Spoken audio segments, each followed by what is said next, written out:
स्वागत है कार्यक्रम में आपका एक बार फिर से। और इस वक्त का एक स्टॉक लेके आइए प्लीज। That's Vodafone idea. देखिए, वोडाफोन आइडिया के परिप्रेक्ष्य में बहुत सारी बातें हुई, बहुत से नहीं हुई।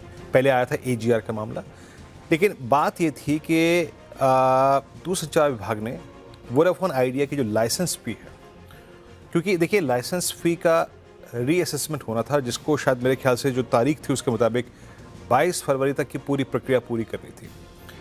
असेसमेंट पूरा कर लिया है CCA ने, यानी कंट्रोलर ऑफ कम्युनिकेशन अकाउंट्स ने ये असेसमेंट पूरा कर लिया है। खबर बहुत महत्वपूर्ण है क्योंकि इसमें एक सब्सटेंशियल रिडक्शन की बात हुई है।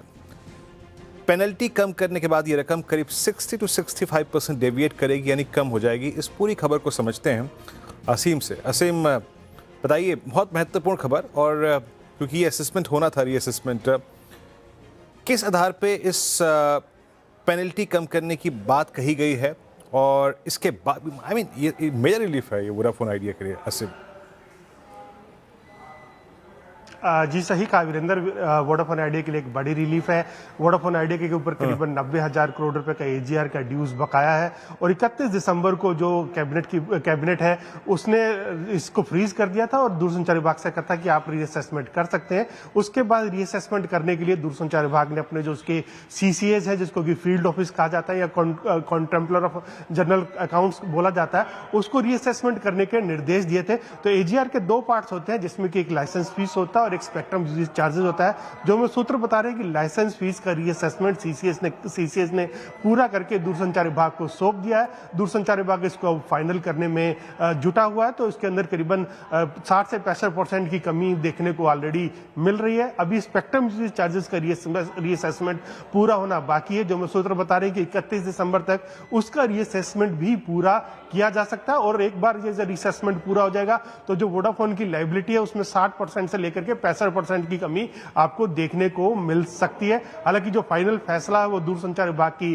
कमेटी लेगी। दूरसंचार विभाग ने ऑलरेडी एक रिटायर्ड IAS अधिकारी की अध्यक्षता में कमेटी का गठन ऑलरेडी कर दिया है, तो वो कमेटी इसका पूरा काम ऑलरेडी देखने की शुरुआत कर दी है। तो हो सकता है कि 31 मार्च तक आपको एक अच्छी खबर देखने को मिले कि जो दूरसंचार विभाग है उसने लाइसेंस फीस और स्पेक्ट्रम यूज चार्जेस दोनों का रीअसेसमेंट पूरा कर लिया, और वोडाफोन आइडिया के जो ड्यूज है वो घट करके कम हो गए।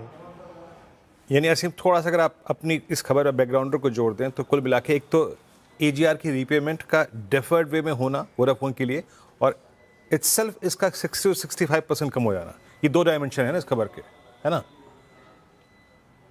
जी राइट, सही कहा आपने। देखिए, अभी मैं जैसे कि बता रहा था कि AGR के दो पार्ट है, एक लाइसेंस फीस है, एक स्पेक्ट्रम यूजेज चार्जेस है। अभी लाइसेंस फीस का रीअसेसमेंट ऑलरेडी पूरा हो चुका है, स्पेक्ट्रम यूजेज चार्जेस का रीअसेसमेंट अभी होना बाकी है, अभी वो इन प्रोसेस है। तो जैसे ही वो पूरा हो जाएगा तो उसके बाद दूरसंचार विभाग फाइनल जो नोटिस है या डिमांड है वो वोडाफोन आइडिया के सामने रखेगा। ये भी बता दूं कि 10 साल का अभी फिलहाल वोडाफोन आइडिया को उसके ऊपर मोरेटोरियम मिला हुआ है, यानी कि असेसमेंट होने के 10 साल के बाद ही कंपनी को वो पेमेंट की शुरुआत करनी है। तो अमाउंट वो फाइनली आकर के 35,000 से लेकर के 40,000 करोड़ रुपए के बीच में हो सकती है। तो उसका पेमेंट भी वोडाफोन आइडिया को 10 साल के बाद ही करना, और तब तक उसके ऊपर इंटरेस्ट भी फ्रीज रहेगा।